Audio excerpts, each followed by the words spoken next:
اگر ہندوستان چاہتا تو یہ پاکستان کے اندر جو اتنے سنگین حالات پیدا ہوئے ہیں تو اس پر کیا کنٹرول ہو سکتا ہے؟ ہندوستان کے کن شہروں سے ہو کر پاکستان میں داخل ہوتے ہیں؟ دریائے راوی، دریائے ستلج اور دریائے چناب، یہ پاکستان کے کن شہروں سے ہو کر دریائے سندھ میں جاتے ہیں؟ اور بسم اللہ الرحمن الرحیم، میرے دیکھنے اور سننے والوں کو السلام علیکم۔ آپ دیکھ رہے ہیں میرے یوٹیوب چینل اور فیس بک پیج میں شرا شوکتائی۔ ناظرین، آج کی اس ویڈیو میں جاننے کی کوشش کریں گے کہ اس وقت جو پنجاب کے اندر، پاکستان کے اندر اور ہندوستان کے اندر جو سیلاب کی صورتحال ہے، پاکستان کے اندر تقریباً 700 کے قریب لوگ اس وقت تک ہلاک ہو چکے ہیں۔ تو اس ویڈیو میں صرف یہ جاننے کی کوشش کریں گے یہ جو بڑے دریا ہیں، دریائے راوی، دریائے ستلج، دریائے چناب، تو یہ دریا پاکستان کے کن شہروں سے ہو کر دریائے سندھ میں داخل ہوتے ہیں؟ کہ ہندوستان کے کن شہروں سے ہوتے ہوئے پاکستان میں یہ تینوں دریا داخل ہوتے ہیں؟ اور اگر ہندوستان چاہتا تو یہ پاکستان کے اندر جو اتنے سنگین حالات پیدا ہوئے ہیں تو اس پر کیا کنٹرول ہو سکتا تھا؟ اس سے پہلے کہ میں تفصیل کی طرف جاؤں، جتنے بھی آنے والے دوست ہیں وہ ضرور چینل کو سبسکرائب کر دیں۔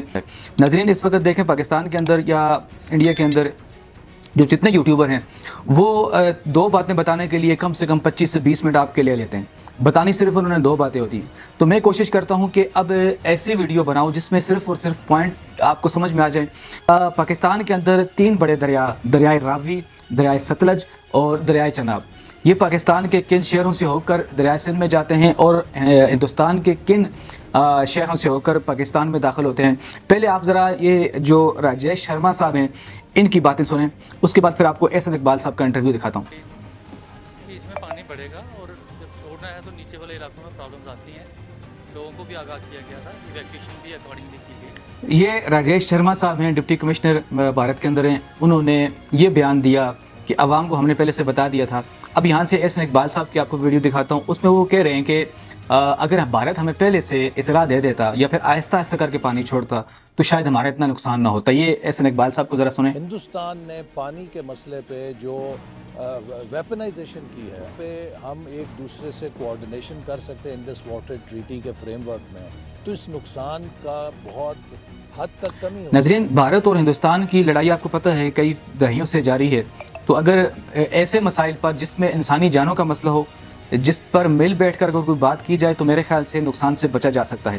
اب آپ کو بتاتا ہوں کہ جو تین دریا ہیں، دریائے راوی، دریائے ستلج اور دریائے چناب، یہ بھارت کے کن شہروں سے ہوتے ہوئے پاکستان میں آتے ہیں؟ دریائے چناب دو دریاؤں کو مل کر بنتا ہے۔ بھارت کے اندر جو دریاؤں کے نام ہیں، ایک چندر باگا یا چندڑ ندی اس کو کہتے ہیں، دوسرے کا نام ہے باگا ندی، تو یہ دو ندیاں مل کر دریائے چناب بنتا ہے۔ اس کے بعد جموں کشمیر، ڈوڈا، کشتواڑ، یہاں سے ہوتا ہوا یہ پھر پاکستان میں داخل ہوتا ہے۔ سیالکوٹ کے قریب موالا کے مقام پر پاکستان میں داخل ہوتا ہے، پھر پاکستان میں سیالکوٹ، گجرات، جنگ، مظفر گڑھ سے آگے دریائے سندھ میں جا کر شامل ہو جاتا ہے۔ دریائے ستلج تبت کے علاقے جو پہاڑ ہے کیلاش، ماؤنٹ کیلاش کے نام سے بھی مشہور ہے، اس کے قریب رکاس تال یا منصور جھیل کے پاس ہے، وہاں سے یہ دریا نکلتا ہے، دریائے ستلج، اور پھر بھارت کے مختلف شہروں سے ہو کر پاکستان کے باکر ڈیم سے گزرتا ہے، جس میں بھارت پانی کو ذخیرہ بھی کر لیتا ہے، جہاں پر اس نے ڈیم بھی بنا رکھا ہے۔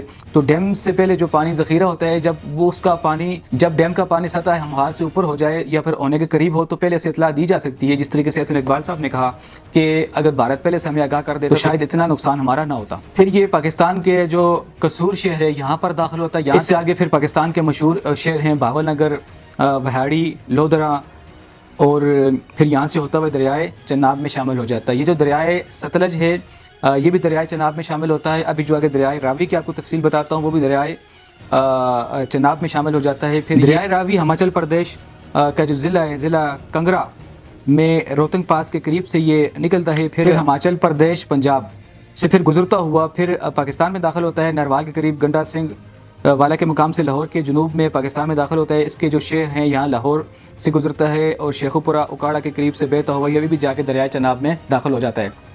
تو یہ تینوں دریا ہیں، دریا جا کر آخر میں دریائے سندھ میں شامل ہو جاتے ہیں۔